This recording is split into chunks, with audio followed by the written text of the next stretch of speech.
అందరికీ నమస్కారం. కామారెడ్డి నియోజకవర్గ రైతు సోదరులందరికీ ఒక చిన్న విన్నపం. మీరు ఆందోళన పడాల్సిన అవసరం లేదు. వడ్ల కొనుగోలు కేంద్రాల విషయంలో శుక్రవారం రోజు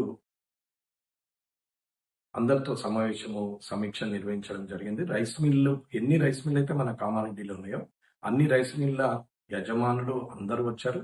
ఇందిరాక్రాంతి పథకము వాళ్ళు వచ్చారు. ఐకేపీ వాళ్ళు, డిసిఎంఎస్ వాళ్ళు, డిసిసిబి వాళ్ళు, అగ్రికల్చర్ డిపార్ట్మెంట్ వాళ్ళు, 98 సెంటర్ల ఇన్ఛార్జ్లు, అట్లాగే రైస్ మిల్ యజమానులు అందరూ కూడా ప్రతి ఒక్కరూ ఆ రోజు హాజరయ్యారు. లారీ కాంట్రాక్టర్లు, లేబర్ కాంట్రాక్టర్లు, రెవెన్యూ డిపార్ట్మెంట్ అందరూ కూడా ఆ రోజు హాజరయ్యారు. దయచేసి మీరు అర్థం చేసుకోవాలి. సమస్య ఎందుకు ఉత్పన్నమైంది అనేది నేను ఒక నిమిషం తర్వాత చెప్తాను. కానీ ప్రస్తుత సమస్య ఏంటంటే వడ్ల కొనుగోలు కేంద్రాలు మన దగ్గర దగ్గర 10 లక్షల క్వింటాల వడ్లు పండవండినాయి. ఎప్పుడైనా 9 లక్షల చిల్లర పండేది, సరే 10 లక్షలు చిల్లర. ఇది సమస్య కాదు. ఎక్స్పెక్టెడ్ క్రాప్ కన్నా ఎక్కువ పండింది, అది సమస్య కాదు. కానీ ఏప్రిల్ 1 తారీఖు నాడు చాలు కావాల్సినటువంటి కొనుగోలు కేంద్రాలు లేబర్ ప్రాబ్లం వల్ల ఏప్రిల్ 20 తారీఖు తర్వాత మెల్లిగా షురు అయింది. 25 తారీఖు నుంచి మొత్తం 98 సెంటర్లు స్టార్ట్ అయింది. అంటే 20 నుంచి 25 రోజులు సమయం వృధా అయింది. దానివల్ల రైతులందరూ ఇబ్బంది పడతారు అనేది నిజమే. కాబట్టి రైతులు ఎక్కడ కూడా ధర్నా చేయాల్సిన అవసరం లేదు. జూన్ 5 తారీఖు ఎట్టి పరిస్థితులలో ఒక్క క్వింటాల్ కదా, 1 కిలో విత్తనం, 1 కిలో ధాన్యం కూడా సెంటర్లో ఉన్నాయి. అన్ని సెంటర్లు 5 తారీఖు తర్వాత ఏ ఒక్క సెంటర్ కూడా ఉండదు. అన్ని మూసేస్తారు, అయిపోతాయి. మొత్తంలో ధాన్యం ఎత్తుతారు.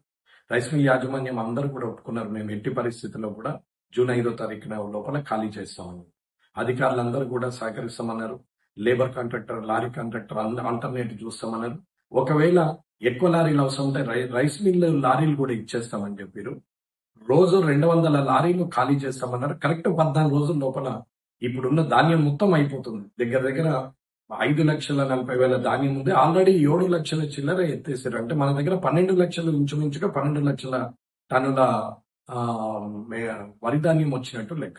దీన్ని మీరు కొంచెం అర్థం చేసుకోవాలని అనుకుంటూ నేను మాటిస్తున్నా. 100% నన్ను నమ్మండి. నేను మాటిస్తే ఎలా ఉంటానో మీరు అర్థం చేసుకునే ఉంటారు. ఈ 5వ తారీఖు వరకు ఒక్క గింజ కూడా అక్కడ ఉండదనేది నేను మాటిస్తున్నాను. దయచేసి ఎవరు ధర్నా చేయకూడదు. ఎవరు కూడా ఇబ్బంది పడాల్సిన అవసరం లేదు. ఒకవేళ వర్షాలు పడితే ఎట్లా అనేది మీ మనసులో మెదులుతుండొచ్చు నేను మాట్లాడుతుంటే. వర్షం పడ్డా వరి ధాన్యం నానిన లారీలలో ఎక్కిస్తాము, రైస్ మిల్లలో తీసుకుంటామని చెప్పి రైస్ మిల్ యజమానులే చెప్పారు. ఎక్కడ ఏ వెయిట్ కూడా కట్ చేయము, మేము డైరెక్ట్ గా నానిన ధాన్యాన్ని కూడా తీసుకుంటామని చెప్పి రైస్ మిల్ యజమానులు ఒప్పుకున్నారు అనేది నేను మీకు తెలియజేస్తున్నాను. దయచేసి ఏదైనా సమస్య ఉంటే ఎమ్మెల్యే క్యాంప్ ఆఫీస్ కంటే నా క్యాంప్ ఆఫీస్ కు ఫోన్ చేయండి.